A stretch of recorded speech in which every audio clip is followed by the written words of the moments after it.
ஒரு மாநாட்டை ஒழுங்கா நடத்த முடிஞ்சுதா? ஒரு கோடியை ஒழுங்கா முடிஞ்சுதா? ஒரு மாநாட்டை ஒழுங்கா நடத்த முடியாதவங்க எப்படி ஒரு ஆட்சியை நடத்துவீங்க? உங்க மாநாடுக்கு வரவங்களுக்கு கூட பிளாக்ல தான் டிக்கெட் வித்தாங்க. பிளாக்ல சாப்பாடு விற்கிறத நான் பார்த்தேங்க. நான் காசு அதிகமா கொடுத்தா டிக்கெட் கிடைக்கும், இங்க சாப்பாடு அதிகம் கொடுத்தா சாப்பாடு கிடைக்கும். என்னங்க இது அரசியல்? அதனால புதிய வரவர்கள் அந்த வரவெல்லாம் நம்மளுக்கு ஒண்ணும் செய்யாது. இன்றைய காலகட்டத்துல பாஜக பலம் பொருந்திய கட்சியாக வளர்ந்திருக்கிறது, வந்திருக்கிறது. ஏற்கனவே எங்கள் வாக்கு வங்கியை நாங்கள் நிரூபித்திருக்கிறோம். 2026 யார் சொன்னாலும் இன்றைய ஆளும் கட்சியோட எங்கள் கூட்டணிக்கு தான் போட்டி என்பது எனது கருத்து. நான் ஏற்கனவே சொல்லிட்டேன், தாமரை இலையில தண்ணி ஒட்ட வேண்டாம். தாமரை தண்ணியில வளரப்போகுது, மலரப்போகுது.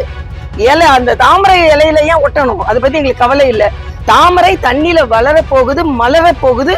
எல்லாரும் ஆச்சரியப்படும் அளவிற்கு மலரப்போகுது. அதை தம்பி விஜயும் பார்க்க தான் போறார்.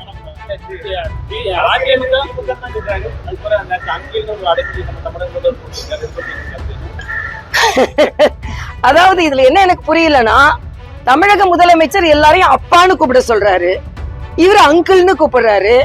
அப்ப இவர் தமிழ்நாட்டுல இருக்கிறாரா இல்லையா என்னன்னு தெரியல. அட்லீஸ்ட் அவர் அப்பான்னு கூப்பிடுற மாதிரி அட்லீஸ்ட் மாமான்னு கூப்பிட்டாலும் பரவாயில்ல, அங்கிள்னு கூப்பிடுறாருன்னா அது எல்லாமே அரசு. ஒரு எழுதி கொடுத்தவரு அப்படி எழுதி கொடுத்துட்டாரு, அவ்வளவுதான், வேற ஒண்ணும் இல்ல. வசனம் எழுதி கொடுத்தவர் அங்கிள் மிஸ்டர் PM அப்படின்னு கொடுத்தாரு. திடீர்னு கத்துறாரு, திடீர்னு குறைக்கிறாரு. ஆச்சரியமா இருக்கு, பயந்துட்டேன். திடீர்னு நடத்தையே காட்டுவோம் அப்படின்னு அப்புறம் திடீர் குறைக்கிறாரு. நான் டிவில பார்த்தேன், என்ன பேசுறான்னு பார்க்க வேண்டியதானே. இல்ல அது பொருந்தா கூட்டணியா பொருந்துற கூட்டணியா அவருக்கு என்னப்பா தெரியும்?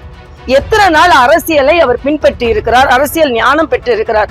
அவர் அரசியல் ஞானம் இல்லைன்றதுக்கு கச்சத்தீவை பத்தி சொல்றதே ஒரு உதாரணம். அது மட்டும் இல்ல, அரசியல் ஞானம் சுற்றிலும் இல்லைன்றதுக்கு மரியாதைக்குரிய பாரத பிரதமர் என்ன செய்யறாருன்னு கேக்குறாரு.